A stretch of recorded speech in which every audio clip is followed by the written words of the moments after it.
అన్నం అనేది అందరికి అవసరం. ఇప్పుడే వివిధ రకాలుగా మనుషులతో లోపల కూడా మాట్లాడాను.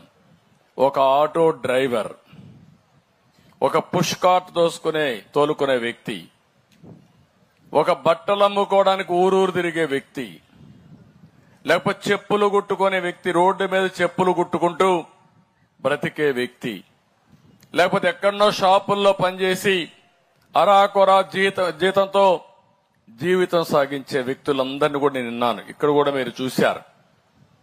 అవన్నీ చూసిన తర్వాత వాళ్ళల్లో ఒక ఆనందం ఉంది.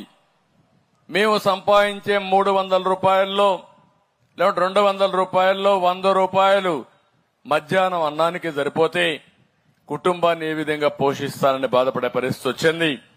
అందుకే ఈ రోజు మీరు చూస్తే పూటకు 5 రూపాయలు, ఉదయం 5 రూపాయలు, మధ్యాహ్నం 5 రూపాయలు, సాయంత్రం 5 రూపాయలు, అంటే 15 రూపాయలతో 3 పూట్ల కడుపు నిండా తిండి పెట్టే పరిస్థితి వచ్చిందంటే అది ఈ ప్రభుత్వం యొక్క దూరదృష్టి అని చెప్పి కూడా నేను మీకు తెలియజేస్తున్నాను.